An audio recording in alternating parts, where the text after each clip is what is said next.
আমাদের প্রিয় দর্শক ও শ্রোতা বন্ধুরা, সন্দেশখালির ঘটনা, যে ঘটনা গোটা বাংলা নয় গোটা দেশকে আলোড়িত করছে, মিডিয়ার মাধ্যমে সকলেই অবগত।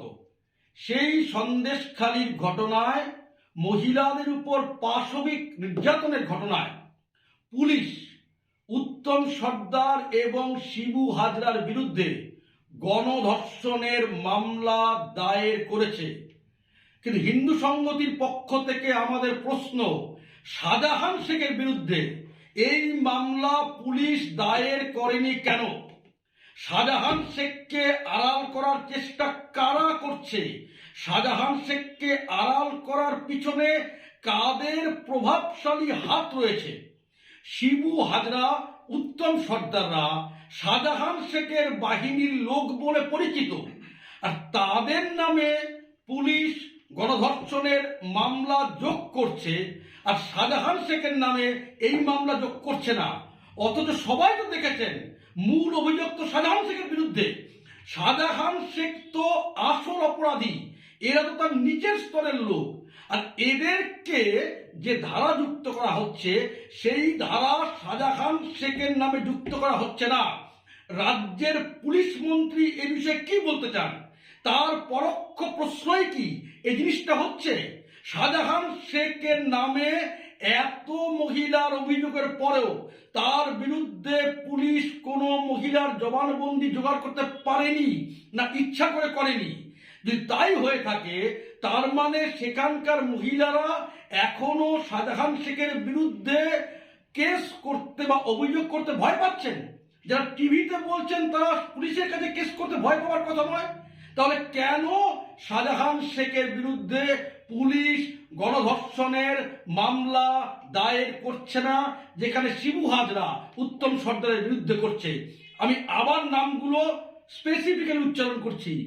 উত্তম সর্দার, শিবু হাজরা, অবশ্যই তারা ক্রিমিনাল, তাদের বিরুদ্ধে পুলিশ গণধর্ষণের মামলা দায়ের করেছে। কিন্তু শাহজাহান শেখ, আবার নামটা বলি, শাহজাহান শেখ, তার বিরুদ্ধে পুলিশ গণধর্ষণের মামলা দায়ের করেনি কেন? এটাই হিন্দু সংগতির পক্ষ থেকে আমাদের প্রশ্ন।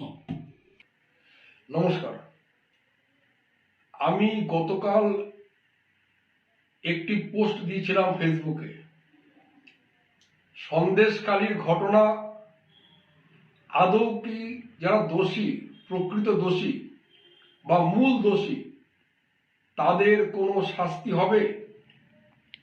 এবং সন্দেহ প্রকাশ করেছিলাম, রাজনীতির প্রাঙ্গণে সমস্ত বিষয়টাকে ঘুরপাক খাওয়ানোর জন্য হয়তো মানুষের দৃষ্টিভঙ্গি বা দৃষ্টি অন্যদিকে ধাবিত করার প্রচেষ্টা চলছে। এবং এই বাস্তবতা পরিষ্কার, যারা এটা নিয়ে রাজনৈতিক আন্দোলন করছেন, লোকেরা প্রশ্ন তুলছে, তারা টাকিতে কার হোটেলে থাকছেন, তারা টাকিতে কার অতিথেয়তা নিয়েছেন, এই প্রশ্ন কিন্তু মানুষ এখন করতে শুরু করেছে। তার ফল যেটা দাঁড়াচ্ছে, সন্দেশখালির আন্দোলন এখন সন্দেশখালির মহিলা নির্যাতন নিয়ে নয়। সন্দেশখালির আন্দোলন করতে গিয়ে কারা আহত হয়েছেন, কাদের গাড়ি থেকে ফেলে দেওয়া হয়েছে, কাদের কোথায় ঢালা মারা হয়েছে, কাদের কোথায় চুল টেনে দেওয়া হয়েছে, আন্দোলনের পুরো দিক কিন্তু ভ্রষ্ট হয়ে গেছে।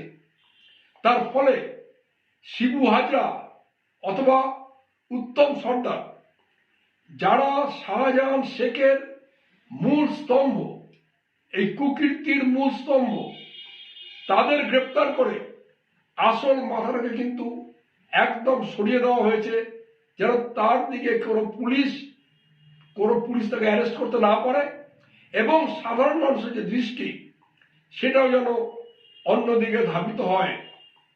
তার ফলে বারবার দেখুন একটা কথা, যারা টিভিতে যাচ্ছেন, তৃণমূলের যারা মুখপাত্র, বারবার প্রশ্ন করছেন শাহজাহান শেখের বিরুদ্ধে তো কিছু বলা হয়নি, তাহলে শাহজাহান শেখকে ধরা হবে কেন? এবং তৃণমূল পার্টির ঔদ্ধত্য এই জায়গায় এসেছে যে পার্থ ভৌমিক দাঁড়িয়ে বলছেন খেলা ঘুরে যাবে, অর্থাৎ ধর্ষণটাও একটা খেলা, অন্যের জমি দখল করাও একটা খেলা। যে কুণাল ঘোষ বারে বলছেন যে সমস্ত মিথ্যা অভিযোগ, বা ডক্টর শান্তনু বারে বলছেন সমস্ত মিথ্যা অভিযোগ, তাহলে তো প্রশ্ন করতে হয়, মিথ্যে অভিযোগ যদি হয় তাহলে কোন কারণে, কেন প্রশাসন গণধর্ষণ 376D এই গণধর্ষণের মামলায় শিবু হাজরা এবং উত্তম সর্দারকে গ্রেপ্তার করলো? তার মানে কিছু ঘটনা ঘটেছে, কিছু হয়েছে। তাহলে এই হওয়া এবং ঘটনা ঘটা এর দায় কার? সরকার প্রশাসন এই দায় অস্বীকার করতে পারে কি? পারে না। তাই আমাদের যে আন্দোলন করা উচিত, এটা সামাজিক আন্দোলনে পরিণত করা উচিত। শুধুমাত্র রাজনৈতিক আন্দোলন দিয়ে এই সমস্যার সমাধান হবে না। সাধারণ মানুষ রাস্তা নেমে আসুন, পথে নেমে আসুন, গণতান্ত্রিক উপায়ে, কোন রাজনৈতিক দলের ছত্র ছায়ায় নয়, গণতান্ত্রিক উপায়ে এর বিরুদ্ধে প্রতিবাদ জানান, প্রতিবাদ করুন, প্রতিরোধ করুন এবং বার্তা দিন আমরা এই জিনিস হতে দেব না। যারা এই ধর্ষণকারীদের পক্ষে গলা ফাটাচ্ছেন তাদের সামাজিকভাবে বয়কট করুন। যে পার্টিগুলো এদের সমর্থন করছেন তাদের সামাজিকভাবে বয়কট করুন।